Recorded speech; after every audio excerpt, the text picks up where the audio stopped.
Missing persons finally sent through the full report on Andrew's case. Now we know who they are. Vita Nova. What's that? It's a cult. A cult? Mm. They're involved with Andrew and his father. Yeah. It's all in his mother's statement in the missing persons report. Tell me about them. How bad are we talking? They've been around for a couple of decades. Move around the country a lot. Right. They're doomsday preppers. They're getting ready for the end of the world. That explains all the cans of food and stuff that you found at Andrew's place. Andrew's mother, Esther, believes that Andrew was taken to a cult safe house away from the others to hide him from us, from her. That's where I found him. A cult safe house. No wonder that kid's so messed up. If the cops know about this group, why didn't they do anything about it? Well, there's a task force that investigates cult activity, and they never found any grounds for an arrest. How is that possible? Because cults isolate. Because they keep tight ranks. Because nobody speaks out. We are Cy and Sophie. This is Coastal News, a home and away podcast. Your weekly episode companion podcast for your favourite Aussie soap. I'm back. Hello, I've got Whiffy again. Whiffy. Oh, bless you. Welcome home. Thank you. Aww. How are you? I'm good. Yeah, I've not had any internet woes this week, so can't complain. Can't complain. I've gone like 10 rounds with Vodafone. Oh. Vodafone España. And they've changed your Movistar. nationality. That was my new provider. Oh, was it? God. I told Vodafone to suck D's nuts in a DM. You didn't. I did. Oh, no. You're so on the list. You are now on the list, the block list. Oh, dear. So yes, I've got Wi-Fi now back at Good. the house in Spain. Good. I won't be off grid next time. But I'm back. Yes. How are you? You had a good week, missed me? Of course I've missed you. Absolutely. Yes. Like, it's not been the same without you. But yeah, it's been good. It's got a bit quiet on the old hashtag. I'll talk about that later on in Your Say on the Bay. Lots of people talking about Andrew, but apart from that, it's gone a bit quiet this week. Ooh, well, I'm not surprised. Well, I say I'm not surprised. I'll give you my thoughts as we go through the episode rundown. But yeah, not a lot to say myself. This might be our shortest ep yet. Nobody. As if. I'm sure we'll find an opinion in there to dig deep enough. How is the anniversary week being? We've had a big week here at Coastal News. Yes. Have some great response from our listeners to our In Conversation bonus eps. If you listening haven't heard them yet, go back after you've heard this episode to the previous couple of episodes where we broke the fourth wall on the podcasting basically and had a bit of a chit chat with each other. We've had some great responses. Did you enjoy them? Yeah, it was really good. In fact, one of them, your one, I listened to on the way up to Hull on Tuesday night. 'Cause I had to drive up there, so it kept me company while I was driving a very boring journey that I do all the time. I can do it with my eyes shut, which is not a good thing. So yeah, enjoyed it, and we've had really good feedback on them already. So yeah, thank you guys. Thanks everybody that's listened and got in touch with us. Yeah, and we enjoyed wished us them, happy. Yeah, lots of people wished us happy anniversary, and it's been lovely. So yeah, it's been nice. Has. Thanks very much, everyone. We're officially now into our third year, well into the third season, and lots to come. We're planning behind the scenes. We're very, very busy.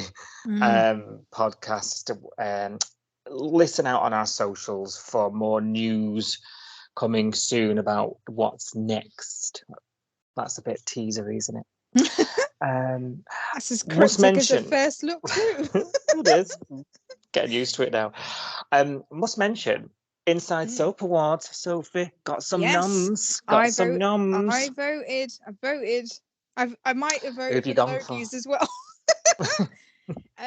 Inside Soap.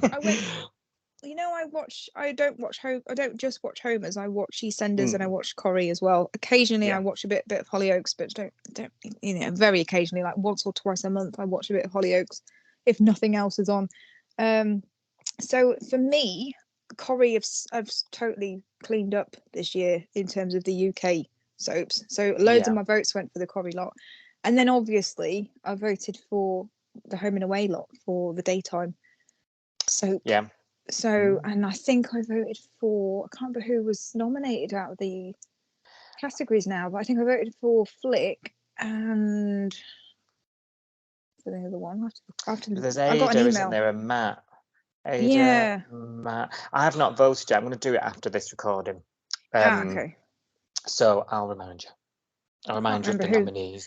I can't remember who else was on there, but I definitely remember voting for Flick. Daytime. It'd be a good. I think somebody messaged us, didn't they, and said it'd be a good chance because the Logies, everyone was talking about the snub of the younger ones. It'd be good if we could give them an Inside Soap Award. So go vote, everybody. Go vote. I will be doing right after this. Do you want your headlines, Sophie? I do. Ooh. Marilyn comes to an agreement with Stunning Organics. Quite an easy agreement, actually. I was expecting a drama. Well, is it Investigations into Andrew's dark origin. Oh, don't you stop. Don't you stop. Like, let me do it again. Let me shake it off. Oh, God. Right, okay. Investigations into Andrew's dark origin lead to Vita Nova, a cult. There we go. Got through it. I'm holding my breath. Oh, what are you like? Tane still doesn't trust Kahu and is proven right on multiple occasions. Remy, makes an executive decision. And then there's something about Rose avoiding Marley that we'll try and talk passionately about. Okay? Please take the time to like, subscribe, and review Coastal News wherever you source your podcasts and ensure you never miss an episode. So Cash, we've rejoined them started this week. He's telling Eden, he's sort of convincing her that he's 100% in on the relationship, his words, not anybody else's. He's a little bit hurt, isn't he? A little bit bruised ego when she turns him down for he offers to pay for the album, doesn't he? Album recording. Yeah. And she turns him down, and he's a little bit hurt by her saying, look, I don't want that against us. I don't want, what if we broke up? What if this? What if that? And he's a little bit sort of taken aback by that comment. And I'd say even fixated on it, to be honest with you. He's not seen the wood from the trees and seen it from her perspective at all. He's just heard, you're planning to break up with me at some point in the future. Where's this going? He's all up in his head about it, isn't he? And then he's so busy that we have about 3 episodes of them sort of trying to talk about it, but then leaving the room. And I'm just like, oh my God, someone just banged their heads together. Yes, you predicted that, I think, on First Look on Sunday when we read out the clues. You were like, oh, so it'll be to and fro-in. Her going, oh, I don't want your money. Him going, why? You were right. It did take a while to get to honestly, a resolution. I was eye rolling. I'll be really honest. I just thought, because at some point, hopefully soon, this is what I was thinking. At some point, hopefully soon, you're going to sit down and sort of see it from her side, and then we're going to kiss and make up. And what happened? Yep. I mean, it did take a bit of a talking to from band manager Justin, who had no idea there's an album in the making. What the hell's going on there? Clueless, mate. Clueless. What is going on here? So the wheels are coming off, aren't they? This band. The wheels are coming off. I mean, social media might like that because they're not, still not massively popular. But are we heading for an Oasis moment? Maybe, yeah. I said maybe. Sorry, I couldn't resist. I fell for that one, didn't I? Oh dear. Oh, Right in that one. Yeah. yeah. Okay, so he says, look, the offer's still on the table, and she says, I just need you to be a lovely boyfriend, and that's what you're doing. And yeah, all is well. Again with Cash and Eden. Snooze, snooze, snooze. Any other thoughts on that, really? No. In a word. No. Moving on. Can we talk a bit about this band stuff then? Because Remy's been looking at Battle of the Bands, hasn't he? Yeah. Yeah. Well, by the way, Eager Eye of yours, you spotted that about a month ago. I know, it was a really throwaway thing that he mentioned, and then it never got mentioned again. And then all of a sudden this week they mentioned it like we're supposed to remember, and I think I'm the only one that does. Yeah, pretty much, because I was like, what are you talking about? So so it's back. It was important. Well done. Congrats. Well spotted. And basically the prize is 20k. Oh my God, they need a load of money to record this album. Answer to all their prayers. Yeah. Bree's there on a day off, trying her best to distract him. And Remy's here cancelling gigs left, right, and centre. Their next 7-day tour. So this goes down like a right lead balloon with almost everybody. So first of all, Bree, didn't I not say to you? I feel like I said it to you. I might have changed it. Might have said it to you me. did. You know what I'm going to say, don't you? Yeah. So I said, is Bree at some point going to start thinking he's wrecking all their this band up, and they get the band's plans for me here, and I don't like it. What does she say? Yeah. Not comfortable, Remy, not comfortable. Not comfortable. I've written a couple of quotes down. Because she does confront him, doesn't she? You know, he's cancelling gigs here and everywhere, and she's starting to see what he's doing. And she says, the last thing I need is you doing this. This doesn't comfort me. He doesn't understand. She says it's disempowering. What a word. And Bree says, I've spent most of my life in a relationship with no control. You need to let me solve my own problems in my own time. And I felt like it was a bit, what did you think? I felt like that was a bit unfair of a comment, because I thought he's trying here. Okay, he's going about it the wrong way, and your therapist is obviously saying one thing, and she's going through this intense counselling, remember? And that felt like a direct quote when she said it. But you know that moment, because later on they sit down, don't they? He comes over and sort of forces them to talk about it, and he explained, well, I'm doing it for me as well. I want to be with you, because before you, there was only playing the guitar and being in the band, but now there's more to my life, and I want to spend time with you. And just the way they just talk like adults. Yeah. They realise they both can meet in the middle somewhere. But I felt a bit for Remy a bit when she was saying those things to him, because I felt, can you imagine your partner saying, well, my therapist is telling me, good for me, really. You're doing everything wrong. That's how it came across to me. Do you know what I mean? I can see that. Yeah, it did feel a bit like that, and I think that's how he took it, isn't it? Really, that he was like, "Oh right, okay, I'm trying to do."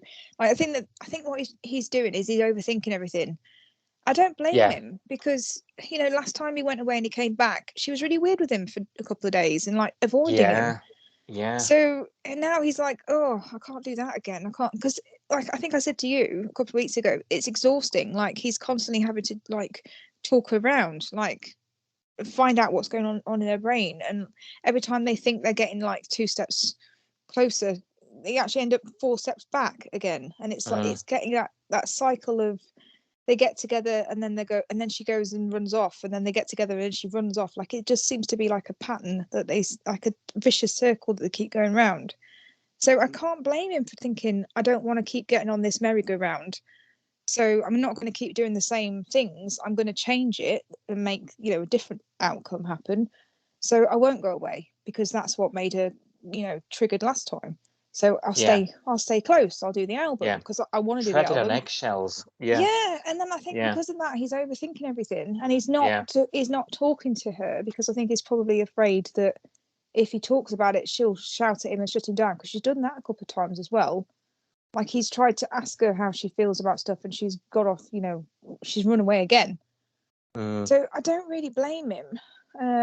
I just think where he's gone wrong this week is not so much with Brie. I just don't think he can win with her. So I think whatever he would have done would have been an issue for her anyway. Would have been a problem. Yeah, you might be right. I agree. Yeah, I completely agree. But I agree. I felt for him. I really did. But I also was sort of proud that she sort of said something, because it got us because they've been a bit stuck in the mud, haven't they, with it all, and tiptoeing around it. So we're now sort of unstuck and sort of moving somewhere with it now. Everything's out now. Even though I felt like it was a bit unfair on him, and I did feel for the bloke. Yeah, I think it needed to be said to move us on. It did, definitely. Yeah. It's been a difficult one, because I'm finding him a bit of a chore to watch again. It's making me feel a bit, oh, for God's sake, here we go. You've been seesawing with them all the time, haven't you? I have. From the beginning. Yeah. Finding it a bit of a struggle again. I'm like, oh, I just don't think I think there was one line this week when she said something like, "You've cancelled the tour for me. Do you think that would make me happy?" And I just laughed, and I was like, yeah, like, why would he ever think that you'd be happy? Because you've not been happy for bloody weeks. Like, he can't, everything he's doing just makes you miserable. Like, he'll go away and you're miserable. He won't go away and you're miserable. Like, the bloke can't win. And I don't know what she wants. As a viewer, I'm sitting here thinking, well, what would make you happy? You know what I mean? Like, I'm finding it a bit exhausting. So I am a little bit, lost a bit of sympathy from you. Just finding it a bit of an effort to even stay awake during these scenes, because I'm like, oh, are we doing this again? I can't. Yeah. Do you know what though? I'm sure we'll come on to it in the next few minutes, but it's not the only storyline at the minute that I feel like that with. No, me neither. I know. Right. And the one that seems to have kick-started Trouble in Paradise, Kirby and Theo snapping at each other. Yeah. That came out of nowhere. And I'm thinking, oh my God, have we got to listen to these? Tonight's 5-star, we've listened to them squabble for 22 minutes. Like, Jesus Christ. I turned the telly down. I don't blame you. Thought, this all started out of nothing as well, because I think it was a flippant comment that Theo made to Kirby, and she said something like, I can't wait for Marilyn's life to go back to normal. He said, yeah, I feel the same way. And she said, what do you mean? And he said, well, you've been spending loads of time with Marilyn. And she said, well, you've been spending loads of time with Andrew. And then he went, well, that's not the same thing. And then she went, oh, why not? And then he was like, oh, forget about it. Like, I don't want an argument. I just want to spend time with you. And then since then, it's just blown into this massive drama, hasn't it? Yeah. Well, she absolutely exploded at Remy cancelling all the gigs, didn't she? Yeah. And nobody else did. And then it sort of was used as a catalyst for her to like keep going at Theo, because Theo agreed with Remy, even though he, I mean, to be fair to Theo, he said, look, he shouldn't have cancelled him without the band's say so. Yeah. Of his own accord. But actually, the Battle of the Band thing could work if we've got a good crack at it, and it's a good way of earning some dosh, and we'll be able to do the album, and just like reasoning, that like Kirby needed to hear, but she just wasn't going to hear it, was she? And I thought, I was all the while watching this ridiculous drama unfold, like melodrama at its finest. I was just thinking, this mood, this explosive reaction that she's had isn't about Remy at all. It's about Theo. It is about Theo, and it's about their dynamic, and it's been really obvious tonight, when she's like, oh, you didn't back me up at the band meeting, you didn't vote my way. Yeah. And it's like, she's expecting him to act like Bob did. Her and Bob were like they were like what's the word? I don't know like the not voted in. They were like the leaders of the band, but nobody wanted them to be. Yeah, because Bob would make her always vote with him. Yeah. So it would always go their way, the vote. So at least 50% of the vote was them. And then I think he worked it out so that because he was like band leader or whatever, band manager, he would get like a weighted vote that was more than their vote anyway. So they'd always outvote whatever Remy and Eden were voting for. And now the balance of power shifted, and she can't handle it. Like, she can't handle being the one that's outvoted, because she never was when Bob was around. So she's expecting Theo to do the same and kind of back her up. I don't know whether it's just because it's their partners. I just don't think it's fair to say to your partner, well, you're going out with me, so you have to vote the same as me. And also, you're in the band together, which is obviously a very close working professional environment. You have that conversation, don't you, where you're like, look, that whatever happens there, we don't bring into the relationship, and vice versa. You know, like you draw that line, don't you? You keep it separate. You know, they were making a decision. They were doing a vote about the band, absolutely nothing to do with them two. No. So, yeah, you know what? If I'd have missed tonight's episode, I wouldn't have give a shit. Tonight's Friday at 6:30 on 5-Star was a chore. I think I said that to you just as we started the podcast, didn't I? I was like, I don't know, because you've watched them all in quick succession today, haven't you, after coming back from holiday? And I said to you, you know, how have you handled watching 4 episodes or 5 episodes this week back to back? You know, because for me this week, the start of the week, it started strong. It started with the Andrew stuff, and I was really engaged, you know, the cult thing, finding out more about that. Then it went into Rose and Marley, and I just, you know, snooze fest. And then it's gone into this the last couple of days, and I'm like, I've really struggled to sort of keep my focus on it, really, because I'm finding it a bit of a chore. And some of these storylines, yeah. And thanks for sharing it. I concur. I'm feeling the same. Some of these storylines, this, I struggle with band stuff anyway. Doing a band vote and cancelling a gig and a tour, I'm not interested. Do you know what I mean? Yeah. Like, I don't mind you being a band and being in a band, and obviously there's going to be conversations about it. Do I need to have 10 minutes of scenes of you all deciding whether you're going to do a tour or not? You know what I mean? I don't think it's that for me. I the think manager's MIA. Yeah, I don't think it's so much the fact that they're a band. I think it's the fact that they argue like they're all children, and they're not. That's it. Yeah, that is it. I mean, Remy, the poor guy's knocking 40. Nothing wrong with that. Thank you very much. There isn't. But you know, he's not behaving like he is. No, I know. Yeah, is what I'm saying. Do you know what I mean? Yeah. Like, come on, man. You're not 18. You know. Yeah. And sometimes Theo, like, I'm sure Theo is meant to be the youngest one out of a lot of them. Sometimes he comes across as the most mature, and the rest of them, the ones that live together, they just come across as really childish a lot of the time. And I'm like, that's when I start to switch off. It's not because it's about the band. I'm not switching off because of that. I'm switching off because I'm like, oh, come on, guys, grow up. You know what I mean? Yeah.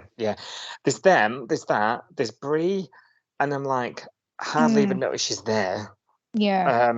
Which is a shit, and I'm sure you know what, this is soap. You know what I mean? The characters have to come to the forefront and step to the back a little bit, don't they? Yeah. We've got the Rose and Marley stuff. Like, it's a bit much all in the same week. It is.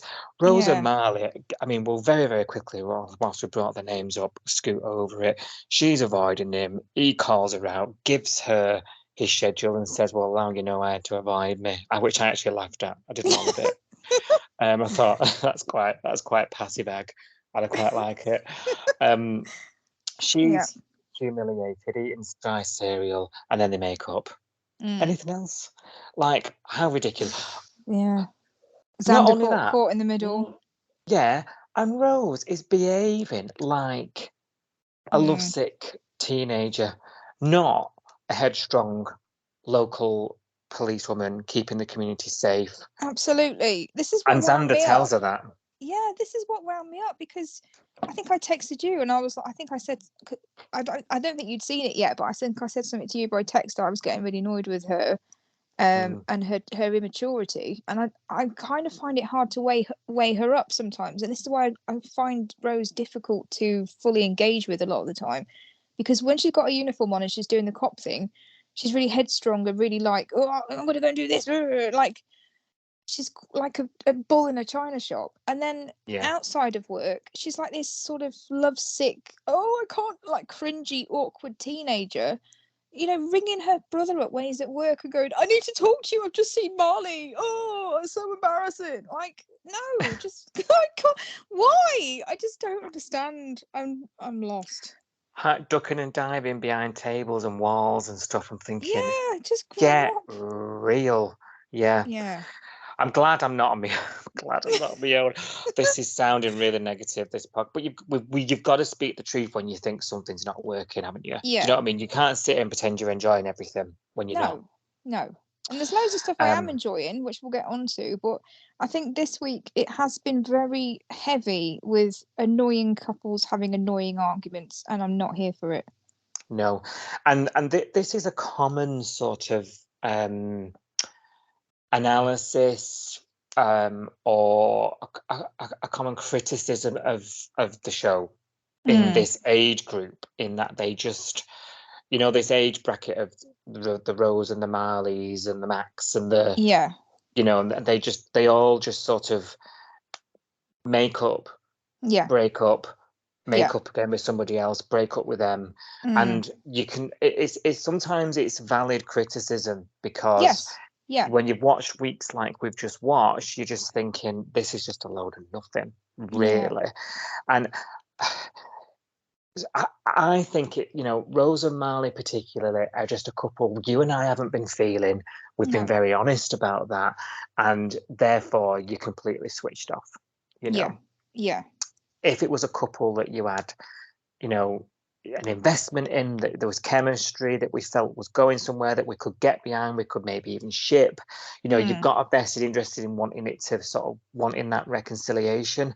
I feel like where we're at with them now is they've had this phone call, they then attempted this really bad sort of joke to Xander, like they were still falling out.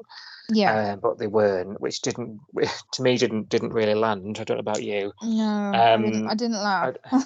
I don't know if it was the performance or I don't. It just didn't work. But actually, we know as in the audience that she's really into this guy. Like she's fallen for him. She's just tried to kiss him. She's really cut up about him. Can we just take a minute though? Why does she like him? Well, I don't know. Because she said, I don't know whether you noticed this, but she said something to him like, "Oh, you're just being really nice, and you like you're being nice to me." And I was like, "Is this what it's about? Like she likes him because he's nice? Is that it?" Yeah, good point. Good point. What is it? She said something like, "Oh, you know, you give me mixed signals. You're really nice to me. You said you liked spending time with me, and that you missed spending time with me, and you were just being really nice and stuff." And I was like, so you wanted to kiss him because he was being nice to you? And that's why I don't get when you put it like that as a couple, because it's like, it's not because she's going, "Oh, you know, I really like you. I like hanging out with you. We think we really get on well. I really fancy you. You know, I think we could be really good together." It's not that. It's like, "Oh, you were nice to me, so I kissed you." I just thought, oh, that sounds really pathetic. Yeah, it does a bit when you put it like that. Yeah. No, you're right. And and the thing is, that's why we don't believe in them. You know, that's why we can't get invested, because there's nothing there, is there? No. I've noticed online as well, maybe you'll come onto it later, but we're not the only ones saying it. So she's just not there, is it? She's just not feeling it. And poor Xander, I was just saying to you offline, off air, he stuck in the middle here. It's again the brother-sister relationship, over the mark, too much, getting involved in every little thing. But he's got this new job. He's loving it, loving the customers.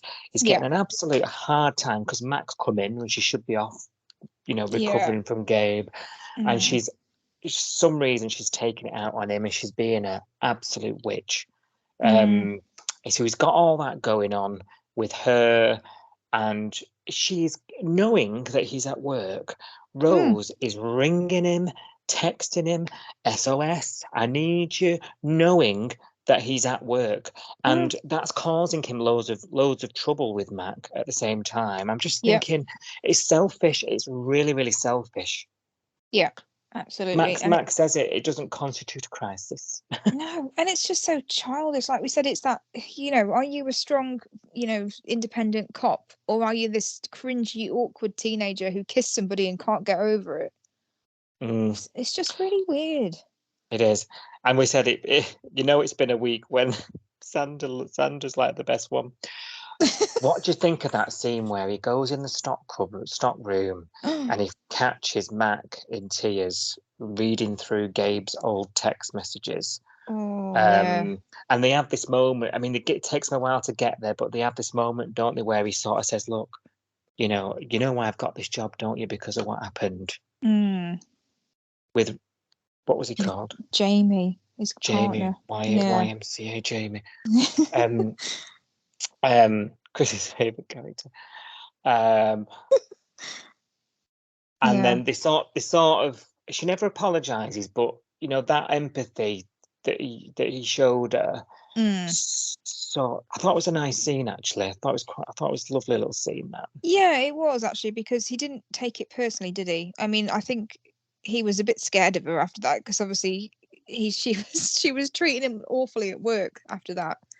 Because of the fact that she's, he's seen her in a vulnerable position. She shut herself in that cupboard thinking that she could just cry in private, have a minute, and she's been caught, and she feels silly and vulnerable. And we know that Mac likes to put on a bravado of single independent woman, not bothered, blah blah blah, but we know underneath you're my employee, not my therapist. Yeah, she's really fragile, isn't she? And she hates for people to see her that way, because she likes to think that people see her as strong and whatever. So when that happened, I was like, oh god, this is not going to end well for him, because she is not going to like the fact that he's seen her in that way. So I knew it was going to go badly. But I do like the fact that he kind of took it on the chin. Like, he could have gone, oh, stuff this job, I don't, I can find another one. It's only a bar job. I can go and find another bar to work in. It's not like the only job he could get in town. That's true, because many of us would have thrown that box of Merlot at her head. But I think he knew it wasn't about him. It was about her. He can empathise because he's going through something very similar. So I quite like that. He was actually being an adult. In a week where a lot of the adults were acting like children, it was quite welcome to see someone with a bit of common sense and a bit of empathy and all that sort of stuff. I agree. Really liked him in this, and I quite like him in the bar. Chit-chatting with people. He does get loads of tips. He looks really comfortable. He looks himself. When he was a paramedic, he looked so stressed and, constantly thinking, oh, we're going to get another Deliveroo tattoo, or we're going to have another mental health storyline. He was always looking like, a minute away from having a breakdown, didn't he? But now he looks like he's just living, which is nice. I think he's a good sounding board for people. People coming in stressed. Pour me a vodka. And then, and he can be like, tell me what's wrong. Tell you what's up. I think he'd be it suits him. I quite like him there. Yeah. And I quite like it that it's going to get him interacting with other characters, that come through that set. That's good for him as a character, I think. Because if we could spin him off somewhere else and get him away from Rose a bit. That's true. By doing so fingers crossed that happens in the future.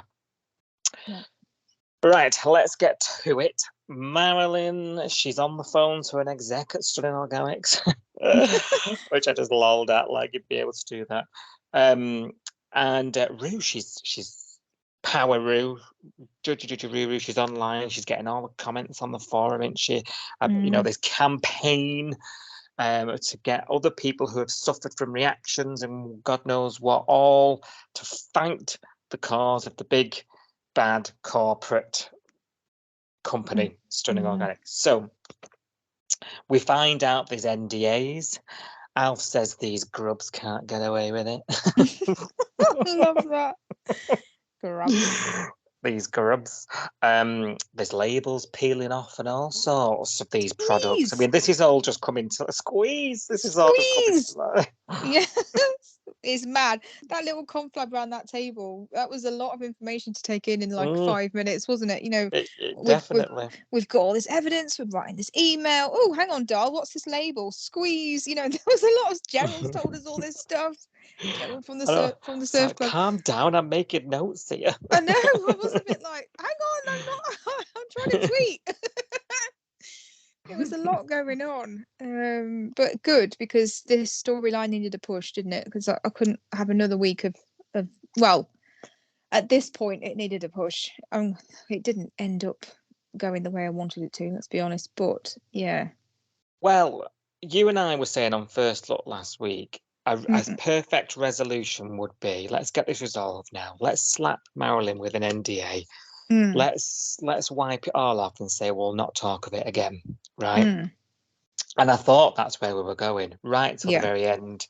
There was a strongly worded threat of an email from Marilyn. She's getting a little less worried about those nowadays. She's a bit desensitizing herself to these threats, his old Maz there. You know, Stunning Organic started this and I'm going to finish it. I was like, what? Who is this Marilyn? Oh, no. I thought, oh God, Rue's going to be checking her meds. Can't go for the bin. Yeah. And then, I'll be surprised.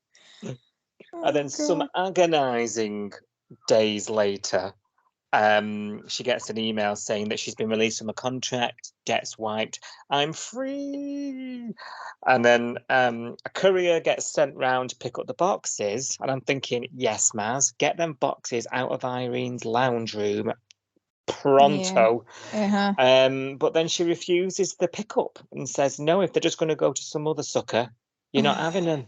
I'm like, are you? She's got rocks in her head, girly, to coin a phrase. Literally did a massive face palm at this. I was like, you joking me? I just, no, I can't. I was so glad to see the back of those boxes. I was so glad to see the courier turn up.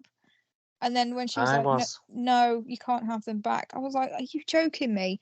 And I actually said out loud to my TV, because no one else was in the room, I actually said, well, if this all goes pear-shaped now, I've got no sympathy for you because this was your decision. Yeah, same. That this is the point. She could have still fought them, you know, online or whatever. But send the stuff back, Get them boxes gone. Do you know what I mean? Even else like Strew. Like, I mean, that was like seen then, wasn't it? We've not been back since. But I was thinking, if I was Alf, I'd just be like taking charge of this now. Over my flaming dead body. Get those boxes out of here now, mate. I'll sign for it. Like, get them gone. I would have knocked her to the floor and pushed the boxes onto that trolley. I would have been like, no, Marilyn, I'm not doing this anymore. Pick up the big murderous lamp. Yeah. Oh, yeah. The mid lamp. Yeah.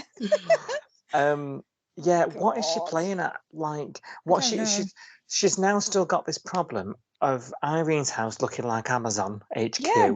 And she still owes the money. Like, this is not over now. She doesn't send the boxes back. The contract is not null and void. So I'm going to be guessing on Monday. Here we go again. Yeah. Oh. I'm not a bit annoyed at that. I'm not going to lie. Bit annoyed. Yeah. I was just. I've lost empathy now. I mean, depending on what happens next, I guess. But at that point, I was like, well, Marilyn, I'm sorry, but if you start bleating on about how you are stuck in a contract you can't get out of, my sympathy's gone now because you were so close to getting out of it. That was your chance. Yeah. Yeah. And I mean, does she think, I mean, this is some big corporate company. Does she think her holding 12 boxes back is going to make a blind bit of difference? Exactly. It's not, like, is it? Think, lady. Think. Gosh, I don't know about intense therapy. It's what this pod is tonight, blimey.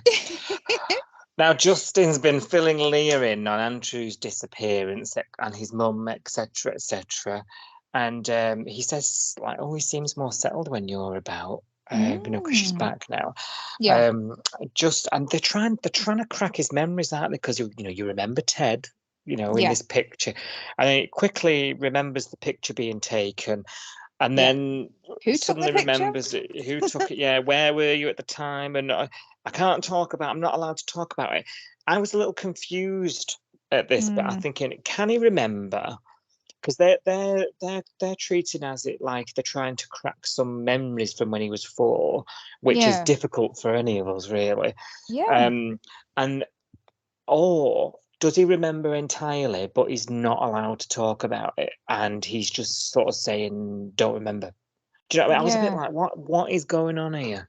I don't know whether we're supposed to know that yet, though, are we? I think we are supposed to be in the dark about that, because I was feeling exactly the same. I was thinking, I can't really remember anything from when I was 4, but maybe if something traumatic happened, either you'd remember it because it was traumatic, or you'd blank it out because it was traumatic. Yeah. So I don't know which one it is. Has it stuck in his memory because it was traumatic, or has he completely blacked that whole thing out? I don't know. Yeah, and it doesn't make it clear. Small memories make big. What is it? Small memories build a big picture or something. It's like, oh God, Leah's full of it. Put that on a frame. Put that on the wall next to live, laugh, love, or whatever it is. Live, laugh, life, God. Yeah. And then it's sort of a few scenes later, he seems to remember the location, but he's not giving anything else away. I'm thinking, does this guy know or not? Anyway, things get a bit heated when they try and get the info out of him, and he storms off. It doesn't really work, and Justin then says, "Oh, I'll go out for a walk," and Leah will deal with it. She stays and doesn't she? Gets into the beach, which is Andrew's happy place. I could watch Andrew at the beach all day, I don't know what it is. It's adorable. It's adorable. That's cheered me up. It's kept me going this week, those scenes of Andrew just frolicking about on the seaside. Love it. Yeah. If you're having a bad day, anybody, just stick on Andrew at the beach. You can't not smile. Now, she soon gets him talking and he slips up. So he says when he's talking about who told him his mum has died, because they actually know at this point through Cash's investigative work that mum isn't dead, or chances are she isn't. There's no death certificate. There's no, mum hasn't been registered deceased. So, but Andrew's saying he's been told she is, and he says they told me.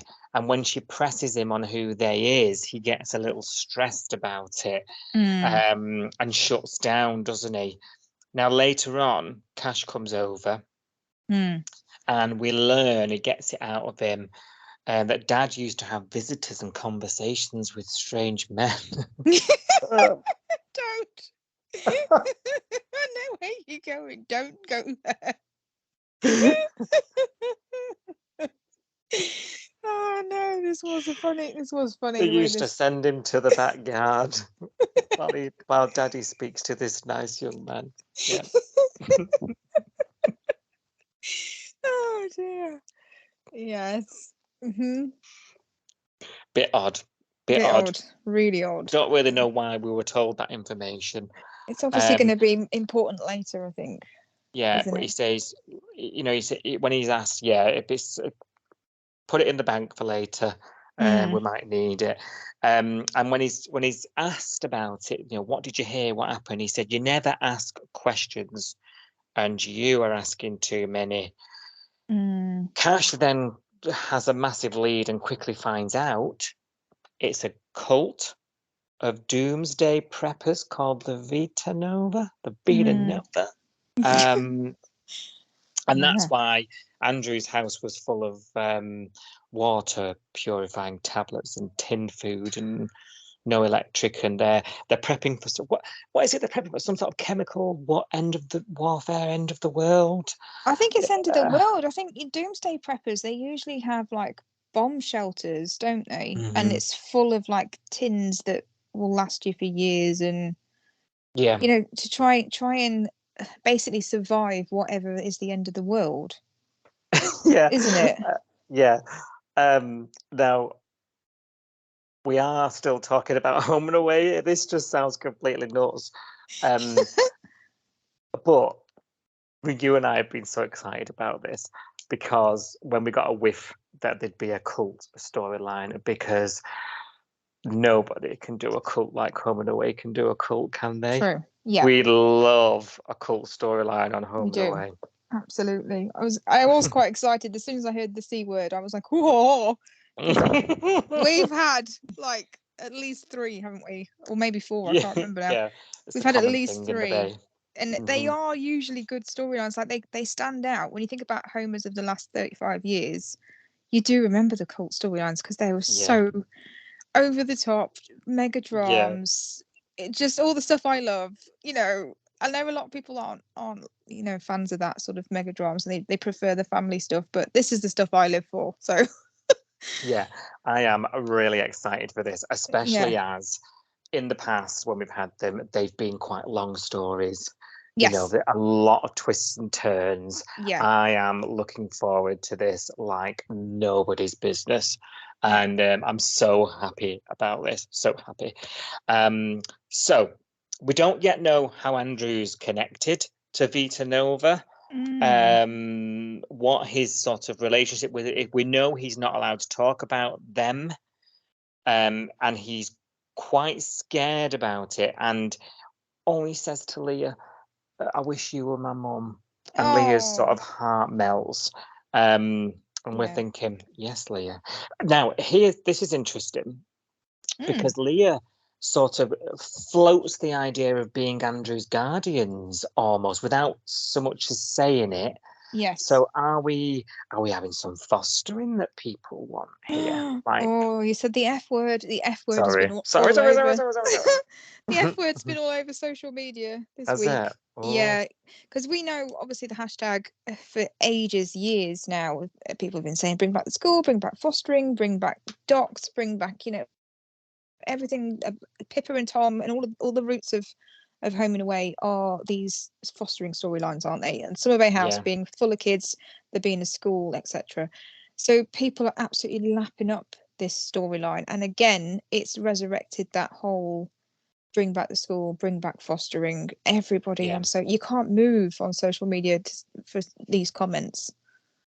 So Right. yeah, it is. Mhm. It's really. She doesn't so much say it, but it was a hint. And if it It doesn't was. sort of go down that route, it's a bloody big tease for Mm, that for those people who want it, isn't it? yeah, it is a bit. It'd be Yeah. interesting to see what happens because, like I say, with the whole cult thing, anything could happen. Like in the ones in the past have had some right shocking twists and Mm, things. So, I am leaving no book closed here, no stone until like anything could happen, right? And yeah. I've no idea. I've not read anything about it. No, Um, I've got and that, theories and I've got thoughts, but I'm probably yeah, way, way off with them because it's yeah, early yeah, days. yeah. We've not seen anything yet. Um, So so in the coming months, I imagine we're going to have some interesting discussions between us on here. I can't yeah, wait. I'm really me excited for it. too. Ooh, so, so anyway, so Leah and Justin say, look, we owe it to him to at least find out who these people are. Now they Yeah. sound pretty dangerous. They find that they like I said, they've cut people off from their family. Mm, There's talk of this chemical attack that they think is going to end the world. They find this news article about how dangerous they are. They're armed, Sophie. They've got bow and arrows. They torture children. yeah. The Like they sound, punishing. yeah, Yeah, brainwashing and controlling. I mean, it's typical cult stuff, isn't it? Really, that they isolate the family away from the person that they're trying to brainwash because they don't want any outside influences to talk them round. That's quite mm, normal, isn't it? Bow and mm. arrow raised an eyebrow though. I was like, do you mean like when I think of a bow and arrow, I think of like Robin Hood. I'm like, what? This was really weird. Like not guns and stuff. It was a bow and arrow. I don't know why that just sort of made me think, okay, that's strange. Be more like a dead cross, but like Yeah, like like a crossbow because we've had a crossbow storyline in Hollyoaks recently, which I didn't enjoy. I'll be honest, but I didn't enjoy the whole storyline. So yeah, it could be a crossbow. But when they said bow and arrow, I was just thinking like, that sounds a bit weird. Like I don't know, it's a bit strange. But then if they are doomsday preppers, then maybe and and they've they got this. yeah. Maybe it is quite. What jobs do they have? What money do they have? Where do they get their money from? Well, and there seems to be because Andrew was found in a safe house Yeah. with a blue little window and Don't you dare! and a blue Corvette. Don't you dare! So there's property. There's Yeah. what's the setup? Like how big are they? They seem to move Mm, around. We know that much. mm, There's a task force. that couldn't get anything on them. Justin is now saying he's going to go and talk to them, even though he knows all this that we've just said. Like, what Justin. the hell? Yeah. He needs to go and have a chat, right? So Justin wasn't around when all these other cults were around. This is the thing that's drove me mad a little bit this week. This is huge news. Like, if you said to me, "Oh, by the way, Andrew's dad's in a cult and he took him away from his mum," that's massive, isn't it? If I was Justin, I'd at least talk to Theo, who lives in my house, or part-time lives in my house. At least talk to him. He hasn't had that conversation with Theo. Theo's been putting Andrew's face online without any knowledge of the danger that he could be bringing to his doorstep. Because if someone gets in touch with him and says, "Yes, I know who Andrew is," "Oh, brilliant, yeah, we live at so and so road in Summer Bay," and they turn up with their bow and arrows and God knows what. You know what I mean? So why is Justin not told Theo that there's a potential danger around Andrew? Because you just know you do know that's going to happen on like Tuesday. It's so obvious. It's so obvious, isn't it? Because he went to ask him about it early, like I think on Friday at 6:30. I think Theo sat at the kitchen table in Justin's house, and he's like looking online. He's looking at his forum posts he's been posting. His picture of Andrew, the missing poster of Andrew, and he's about to tell Justin. He's about to say, "Oh, I've had this idea," and Justin goes, "Yeah, later, mate. I've got to do something." And I was like, "No, okay." So this was important. Because now Theo's going to kick a hornet's nest without knowing about this cult thing. And what drives me mad is, why have they not? I mean, this is big new. A cult, come on. I mean, how often do you hear about people involved in a cult? If he said the C word anywhere in Summer Bay near Marilyn or Irene or Alf or any of the people that have been around, long enough to remember Mama Rose and the Believers, and remember Saul and the Children of Saul, and remember Oscar and Evie and everybody else that's come from a cult and there's been bad news for the Bay, why are they not talking to anybody? I mean, they had a conversation with Alf, didn't they? But they didn't mention the cult thing. Yeah, you're right. These people can speak from I think even Leah should know. Leah's been around long enough to know that there's been cults in the Bay before, surely. She was definitely here for the Oscar and Evie thing. She was quite heavily involved in that because actually she took them in. Sally was, yeah, exactly. And she was busy mates with Sally, wasn't she? So she was definitely here for that. I think she was here for the Tasha one. Yeah, the Mama Rose one. Yeah. The Believers. Don't think she was here for the Saul one, I think that was too far back, but Irene definitely was. So why wouldn't Irene have told? Irene and Leah have been working together side by side for years. You don't think oh, by the way, that cult that you're involved with, I was involved with a cult, like it doesn't happen. Well, in a way it does happen that often, but in real life it doesn't happen that often, and I would be telling everybody, wouldn't you? Yeah, absolutely. Like, you can't shut me up. Yeah. I was like, how come he's not? Justin, I mean, obviously they're doing it on purpose because it's got to blow up whatever Theo has got planned, because tonight he's going, "Oh, there's people replying finally to my posts and everything." So it's going to kick off soon, isn't it? Now that he's put his face online. Yeah, can't wait. I'm excited, but there are. I mean, God, there's so many plot holes. So many already, and it's only just started. So I'm like, oh God. Just Jenny it. You'll enjoy it more. I'm trying to, yeah. But I was like, oh come on, at least tell the guy that lives in your house. You know what I mean? Who's hanging out with Andrew all the time. At least tell him. So that he's aware.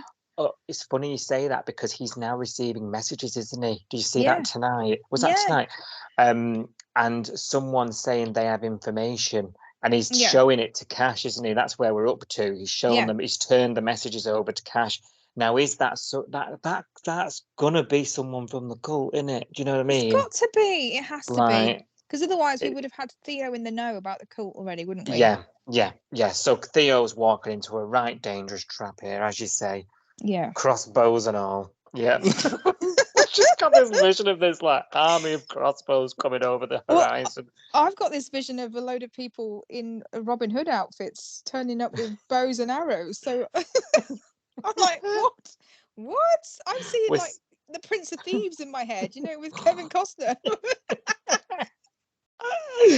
Oh, dear. I know, that's what I'm imagining. So I'm really hoping it's not that, because I'm like, this sounds really cringe. Lots of It's gonna be a good scarves. one. And Gonna some be a good arrows one. over the shoulder. Oh dear. Right, so Tane, he's been watching Kahu like a hawk, following him like a kitten. I don't know why I said it like that. What's gone I on? don't know, I liked it. What am I doing? Imagery was good. I was into it. Good. Glad you were. Is he even checking up with John? Like, what was that conversation about? And it's not going down to well. They almost have fisticuffs, don't they, at the Surf Club, the new Surf Club, and we've had people using the new set. That set looks well busy now. There's extras everywhere. I love it. It looks really busy now. Buzzing. And Flick and Tane chilling, having a pizza in the chill zone on their lunch. Like, absolutely love that new Surf Club. Well done, whoever decided that. That's amazing. I love that set now because it used to be like just walk through it like a corridor. Now, I need characters to go there, and it's a destination, man. Stay there and have some scenes there. Yeah. Now the trust has completely gone here, hasn't it? Between cousins. Tane does not trust the guy. Fanu doesn't mean Jack anymore. It's all gone. Even Mac is a bit fed up with Kahu, and that says something because she just wanted to ride it last week. And I did like Mac though, because she's like so eloquent. Sorry, you'll never. I love it. Don't apologise. I'm here for it. I did like it though. She even gave him. I think you lost interest in me when you found out I wasn't loaded. I was like, oh. Yeah, she's right as well. Yes, he was trying to squirm his way out of that. Oh no, Tawny told me to back off. Yeah, right. She soon told Flick as well. Now Tane then he's just not believing a word he's hearing, is he? From him? So he finds out the money wasn't used to register a business, because you can find those things out quite easily. Who would have thunk it? Shocker. He played me again. I'm not going to take this. We've got lots of sort of action movie lines from Tane this week. He's got under his skin, hasn't he? He doesn't like being played, Tane. He's a very, especially like family. We were reminded vis-a-vis Flick this week. Family is everything to him. Yes, it's Tane, and the fact that family's betraying him is even worse. He'll do anything for family with Tane. Yeah, he talks to him again, doesn't he, when he's cleaning his pool for him? But that time someone did. And he asked him outright, "What did you do with that money I gave you?" He says, "I registered the business." He says, "All right, what did you call it?" I called it my name. Go and get me the paperwork. He knows at this point, because he's already looked it up on the business registration, that it's not been registered. So he knows he's lying, and you get the venom on Tane's. You can feel it rising, can't you? Tane's been lied to right to his face, and he just snaps. "Do you think I'm stupid? I want the truth, boy, and I want the truth now." So he says he'll go and get the paperwork, and then comes up with some shite excuse about a delay and a deleted email and all the rest of it. So Tane says he's had enough. "I've had an interesting call with your mother. Your mom's telling me you're supposed to be on a boat, love, on a trawler. Jiggy's up." Yeah, that bit made me lol. Actually, I was like, "Oh, he rang his mom." He dumped him into his mom. I mean,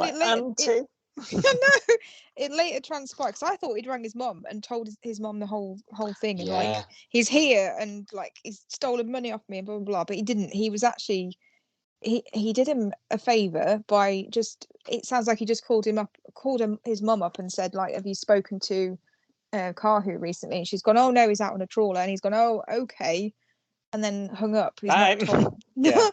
He's like, I got everything I needed. I didn't need to tell her, the truth, and it's his job and whatever. So I respect him for that, because I would have just ratted him out. I'd have just gone, "Well, he's here. He's on my sofa, and he's took $1,500 off me, and he's asking all my neighbours for money." Yeah, I would have absolutely sold him down the river. But Tane is that proves again that he is really family related, because he's not just dobbing him in. He wants to know the truth. He wants to help him.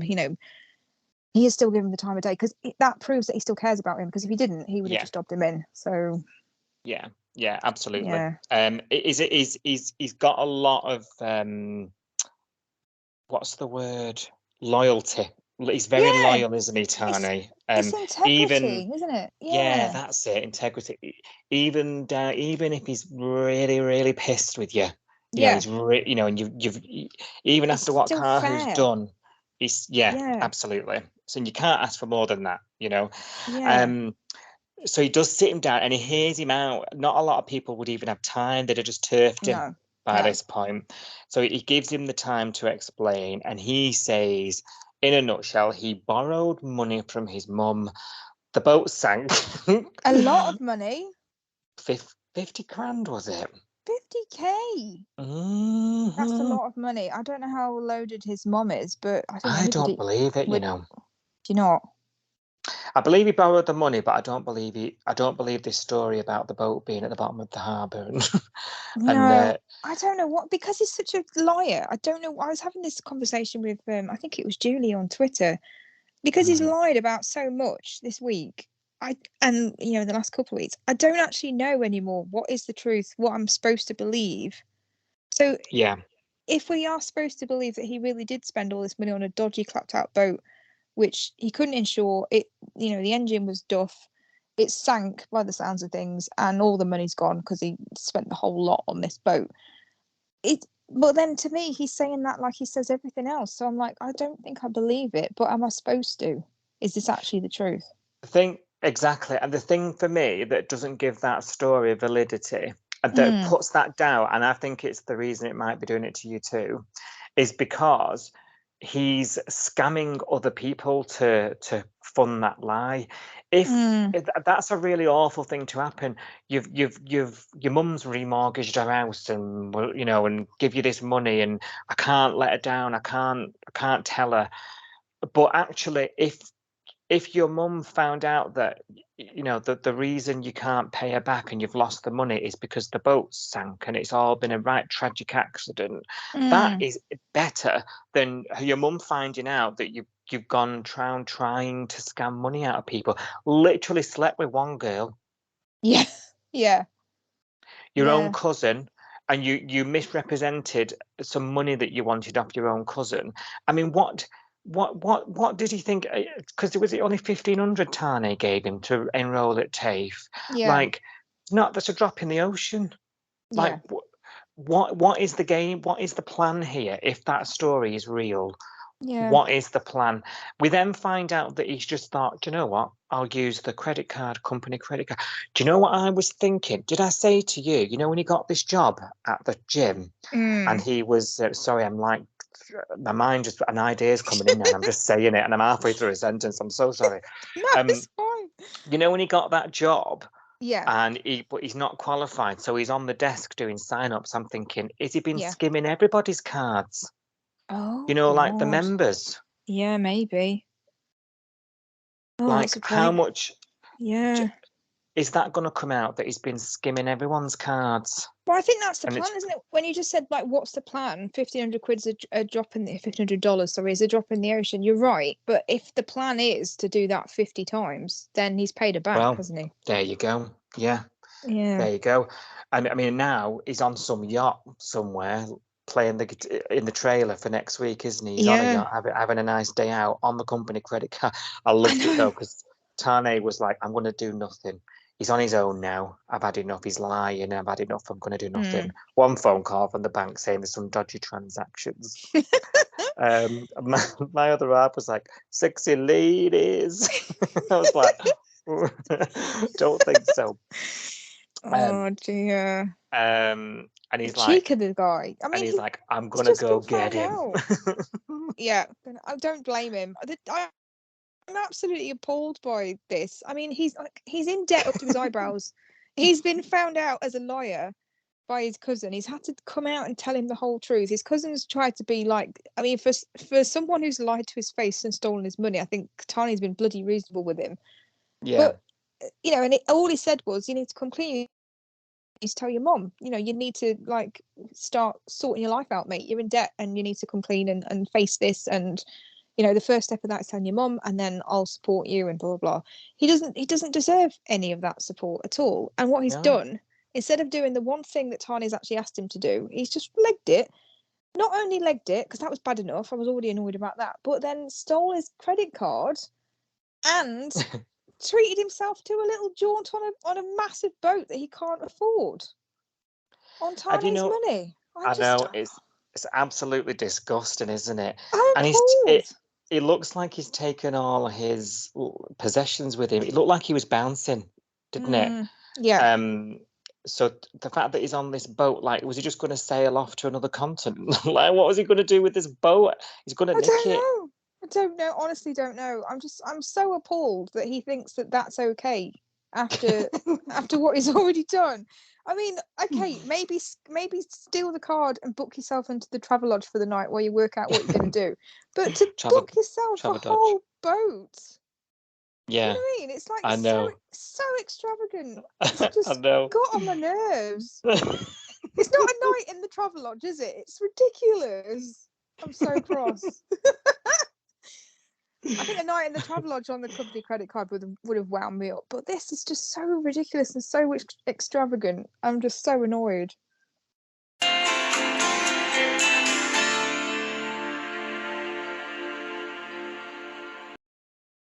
Okay, Si, are you ready for another round of Your Say on the Bay?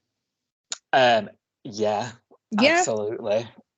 Did you need to even ask? Just checking. You might be sick of it already. Absolutely not. We're good. Okay. So for anybody that's new here, what we're going to do now is have a look at what the viewers think of Home and Away and all the episodes that have aired this week, because we've just been discussing them on the main segment of the podcast. So I've been digging through social media and reading comments and reactions, and I'm going to read them out to Si because he hasn't seen these yet. And we're going to talk about them. But before we get on with that, for those of you that already know this segment, already know the drill, you know that what I usually do now is I remind you that we're on Facebook, Instagram, YouTube, Twitter, etc., and that we tweet along with the show while we watch it at 6:30 p.m. Monday to Friday on 5-Star here in the UK. But this week, I'm also going to let you know that we have joined Threads. Although we don't know what we're doing. Well, I don't really understand it yet. But we are on there. We're on Threads as well. So yeah, we tweet on Twitter, don't we? But we've joined Threads. So if you're on any of those social medias or socials, as Home and Away calls them, come and find us. Do a thread con, like everyone's been doing. Should we say, come and join us on Threads? We'll be there, thready and waiting. Oh God, yeah, thready and waiting. Oh yeah, I've seen quite a few of those puns this week. I'm all thread punned out, I think. So what was I saying? I can't remember. Blah blah blah blah blah. So just come and find us. Yeah, so we're on the socials. Our account name on most of the socials is Coastal News Pod, or you can just search for Coastal News Podcast. Come and find us, join in with the discussions, let us know your thoughts about Home and Away, and we might just read your comment out this time next week on Your Say on the Bay. You never know. So, ready to crack on. So this week, and it's another pun for thread. Haha. So SDW. Sorry. Just throw one in there. Your Say on the Bay this week is all about Andrew. All about Andrew because. Oh wow. What else would it be about? Of course, social media is full of comments, isn't it? This week about this storyline. Everybody's talking about it. There isn't many comments about anything else that's going on this week. I think because as we've just been saying on the main pod, the rest of the storylines have kind of not been as exciting. So and also as we talked about last week, we recorded Your Say on the Bay last week early. So we missed some of the comments about Andrew last week because we recorded it on the Wednesday, I think, didn't we? Yeah, that's right. Yeah. So we missed a couple. So I've got quite a lot of Andrew to get through. So kicking off, one of the comments I'm going to read you first is from Julie Smith on Twitter, and she's got me thinking about Andrew's mum really. I was saying on the main pod, like something just doesn't feel right. I've been tweeting recently that I think there's something fishy going on with Andrew's mum. I'm not fully convinced that Andrew's dad is the bad guy and Andrew's mum is the good one. I wouldn't be surprised if there was some twist. I've got no evidence on this whatsoever, but it's in the back of my mind and I can't shake it. And Julie tweeted this week. She said, Andrew's mum's contact details are out of date. This seems really strange if you're looking for your missing son. And I hadn't really twigged that myself, but it is weird, isn't it? If you're missing your kid, you would make sure that you are, on the grid, contactable for if he ever was found. You wouldn't just disappear, would you, without a trace? Because I think you'd hope that one day he would turn up on your doorstep, or someone would call you, or come to your house and say, "I found Andrew." That's true, and you'd be doing what Theo's doing. You'd have been doing it for years, wouldn't you? Yeah, there'd be TV interviews. You'd be trying all sorts. Yeah, you'd Google his name, and it would come up with videos of her going, "Andrew, where are you? Come home." There's just something that's just pricked my ears up again, Judy. Like, I'm just feeling like there's something a bit dodgy, but again, I've got no evidence for it. So that was Julie's comment. So as I just said, we recorded Your Son the Bay early last week. So at that point, we'd only seen Andrew's first trip to the beach, where he got barefoot in the sand and sort of put his toes in the water. But we didn't actually see him swimming at that point. So we missed all the comments about Andrew swimming. So we've had a few comments on this. Some people loving it, some people pointing out how kind of ridiculous it is. So if we go over to Facebook, and there's quite a thread on this on Facebook, on the Home and Away UK page. So Laura said, "I'm enjoying this, but it was a bit stupid with him being able to swim, because even if he could swim at the age that he was kidnapped, he wouldn't have been able to swim that good, like he'd been doing it for years and years, LOL." And then there've been quite a few people replying to this. Shall I read just some of the comments? So Karen said, I don't understand how he can swim either. Didn't he get locked up since he was 4 and not allowed to go out? But I still love the storyline. And then Lisa says maybe he'd done it for years. However, because of the trauma he's been through, he doesn't remember learning to swim. Was a valid point. And then we got a bit of a telling off by somebody. So Mariana said to Laura, who was the original person that said it was a bit stupid, she says, "You need to learn about doomsday cults. This is what the story is actually about. Looking at the articles would be helpful. It's not about who or cannot swim. It's about how people can be brainwashed at times. And sometimes it's useful to do a research to understand storylines and not just criticize." So we all got a bit of a telling off by Mariana for sort of saying it was a bit mad that he can swim. Facebook. Deborah said maybe he's just a naturally gifted swimmer. Felicity, not the Felicity, said next time he'll be John's new lifeguard. The arc that he's going on, never been to the beach, can swim, lifeguard. That seems quite normal. And then Lorraine said he was like a fish in the water. Was his mum a champion swimmer, I wonder? So Lorraine's got theories about him. So what did you think of the swimming and the fact that he could just swim? So there's a reason that he had a second visit and proved, because it was Kirby and Theo on the beach, wasn't it? And he was like, "Teach me how to surf," and Theo was like, well, you need to learn how to swim first, mate. And he's like, "Watch this, I can swim." So there's a reason. How? Well, it must be a pretense to something later, okay? And it's obviously related to the cult that we now know he's somehow involved in or around in some way. He has a relationship with. We don't quite know how yet. And I'm assuming when we learn more about Vita Nova and what they get up to, maybe it involves some swimming. I don't know. There's a reason we were told. Science theories. There's a reason we would. But you know what I mean, though. Like, otherwise, why was that scene there? It is really strange. I don't know. I'm wondering whether memory will come. Swimming cult. I don't know. The world's first coral reef. Coral reef cult. Who knows? It might be. Maybe they're all just really big fans of Finding Nemo. Who knows? Mermaids. Yeah. Yeah. Yeah, who knows? Yeah, it's weird. There's got to be a bigger meaning to it. I don't know what it is. I don't know whether he'll suddenly have a memory of learning to swim and it'll be with his mum and he'll remember her face, or I don't know. But Yeah, four, something's like coming. Mm. four's quite young to remember things. It's not too young to learn to swim though. You can Also, learn to. well, I was going to say 4 is a bit young to be a strong swimmer, though. Yeah, but you can you can start to learn from you can be learning to swim in nappies now because you're allowed to take babies in nappies into the pool these days, which I think is a bit ugh, but you are allowed to do that. Can you So swim, yeah, Sophie? yeah. I mean, I can, and it took me like 10 years to get through all my badges, you It know. takes forever. Yeah, I did it all in junior school. I'll be honest though, I don't really remember it because I was very young and it was before I was 7 that I learned to swim. So because I went to a different school at 7, so I know it was before then. I don't really remember it, so it's feasible that neither does he. Yeah, true. Yeah. I don't know. I don't know. We'll have to see if it comes to anything.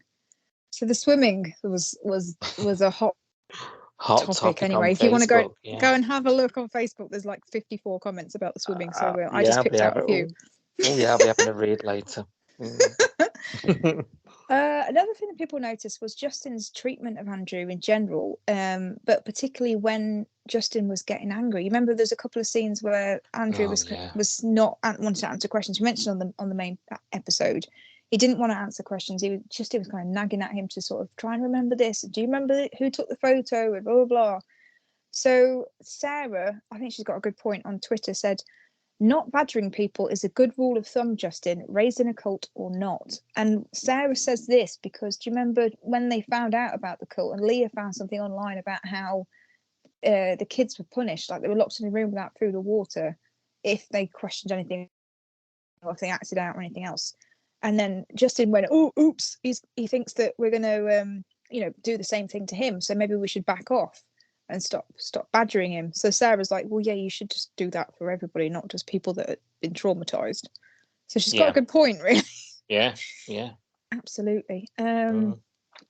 And then Andrea on Facebook said, "It does make you think because situations like this, they're probably still things like this still go on." Well played. I do really enjoy this storyline at the moment. So I think a lot of people are saying that. Jamie on Twitter said, "Stop hounding the poor lad with questions." And he also said, considering that Andrew's already been told his mum died years ago, he'd probably handle it quite well, Justin. It's got a good point because Justin was sort of freaking out, wasn't he? And saying like, I don't know how to tell him like his dad died. Because this was the end of last week, wasn't it? Yeah. I don't know how to have that conversation with him to tell him his dad's passed away. I don't know how he's going to react.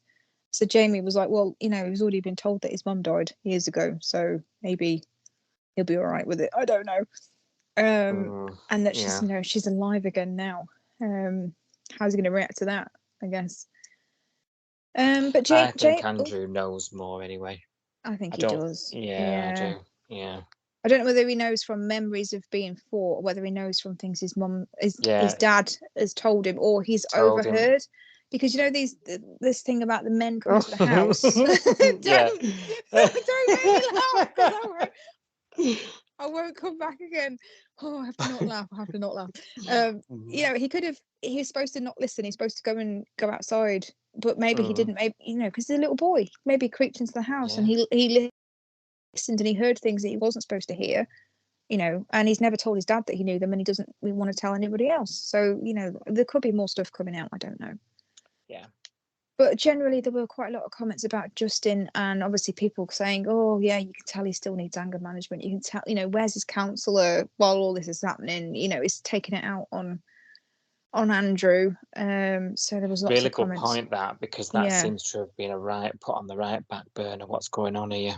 Yeah, community service was mentioned this week once. I don't know if you picked up on that. Oh no, I didn't. I missed that. He was talking to Alf and he said, "Right, I've got to go off and do my community service." And Alf said something like, "Yeah, just keep chipping away at those hours, mate," or something. I told you we'd never even bloody see that. It was like one line, so apparently he's still doing it. But yeah, so the next sort of few tweets I'm going to read out. People generally just get excited about the C word. In fact, Jamie on Twitter said, "I love the C word on Home and Away," and then followed this up with emphasizing that he meant the word cult. And not any other, not chocolate or any other C word that you might be thinking of. So Jamie's excited. Joe Lauren on Twitter says, "I love A Cult Story. I'm so happy they're doing another one." And Chad says, We've "I'm said thrilled." the same, haven't we? Yeah. Oh yeah. Chad says, "I'm thrilled by this development. We haven't had a cult storyline for a good while." Mr. David. A lot of same reactions to us. This is good. Yeah. This shows you how good these are. Yeah. I was going to say everybody, but I will get onto people who are not enjoying it in a minute. Right. David on Twitter said, "I remember Mama Rose. Wasn't that era of Belle and Amanda such a brilliant era of Home and Away?" I concur. And he's remembered the Mama Rose, but Mark Dorian on Facebook remembers Joey, because he said, "This is reminding me of Joey Rainbow and his dad Saul, the original cult, I think. Children of Saul." He absolutely terrified me as a child. Absolutely terrified me. The set as well was all dark. It was so scary. It was so sinister, that cult. Yeah, it was really sinister and scary. And he was, that actor, whoever he was, he was terrifying. Yeah, his eyes, there was just something about him that I was like, he's evil. And his clothes as well were just everything about him was just a bit a bit off. But not everyone. There's quite a lot of people that are excited and remember the cults of old, but not everyone's excited. There were quite a few Facebook comments about how people have seen this, done that, bought the t-shirt kind of thing. Katie on Instagram, Katie on Twitter, also not a fan. She said, I never really enjoy these stories, and she just wants to see lots more Mac, which I think is fair enough. Not going to argue. So lots of mixed reactions about the cult, but generally people are loving the storyline. Even people that aren't loving the cult element of the storyline are enjoying the Andrew element of the storyline. And it's bringing people back on Twitter tweeting, or bringing people back to watching the show that maybe had been a bit turned off by it recently. And one of these people is actually Chad. Chad on Twitter said, "I'm extremely invested in this storyline," because I think Chad's had a little bit of a break away from it. So he said, "I'm invested again." And I think he's not the only one that's sort of been brought back by this storyline, and it's kind of gripping people again. That's interesting. Lots of comments generally about how good the storyline is. Really enjoying the storyline. Such a great actor. That's Christine on Facebook. "Great storyline, makes a change from any hospital scenes where they just say you're going to be okay even if their leg's hanging off." That was Kent on Facebook. Julie on Facebook said, "Great storyline, Andrew's a brilliant actor." Lorraine says, "Brilliant acting by everybody concerned." And then, as I said, that even some people that are enjoying the story, not enjoying the story, are still appreciating the acting. So Mr. David's actually not enjoying the storyline at all, but he says he can appreciate the Andrew character and how good the actor is. Joshua Hewson, he says, is an excellent find for Home and Away, a really good actor. I guess it's only me who cannot stand the storyline. Oh, really? See, I've seen a lot. That's good that he's, called out the difference between the actor and the storyline, because you can praise a performance even if it's not something you're into. Absolutely. And I've seen loads of praise actually for that young little actor. He's going to be a big star, I reckon. Yeah, he's going to be one to watch. Yeah, definitely. And then lots of comments about, where's the community service that Justin's supposed to be doing? What about the garage? Who's running the garage? The blooming garage. Yeah. Where's his counselling? All of this sort of stuff. But the fostering word, the F word, has been mentioned again. So Janet on Facebook said, "Love this storyline because he wishes Leah was his mum. Wouldn't it be great if they got to foster him?" Lots of people have been saying that. People have been saying to Alf, "Get evicted out of Summer Bay House, Alf. Clear off, mate." Really? Put some foster kids in there, yeah. Wow. Yeah, they want Alf out and they want foster kids in Summer Bay House again, like it was 30 years ago. I'm telling you now, if that is just one big dangling blooming carrot, right? It's gonna, and that worms can open everywhere. You know what I mean? If they don't do it, having done that to people now. Yeah. Mm, Yeah. It's the F word is everywhere. It's on Twitter, it's on Facebook, everybody's talking about it. It's a bone of contention either way, innit? So absolutely. It did seem to be suggesting that that's what they were wanting to do, and people love to see that on Home and Away. It is Home and Away, isn't it? Yeah. Or was Home and Away. Yeah, we even got a Raffi mention this week when Justin was talking to Alf. We got a Raffi mention, didn't we? I think. So we're starting. Remember when she just used to scream "Hope" all the time? Hope. Oh, but yeah, it is making people think of those storylines. People that have come. I suppose that's you say people are returning as well. People are excited to see the stuff that they like, and if they're switching back on again, if they perhaps haven't recently or what have you. Yeah. Interesting times ahead. We're in that milestone year, remember? Yeah. So there's every chance if we're ever going to get it. Yeah, absolutely. And then just ending on another couple of comments. So Leslie says, I love this show. No matter what the storylines are, keep them coming, which I thought was quite nice. Yeah. And then Claire said, love this storyline. Love Home and Away. Best soap on TV. Well, yes. if you think the same as Claire, then get on the voting for the Inside Soap Awards and vote Home and Away as the best, daytime soap.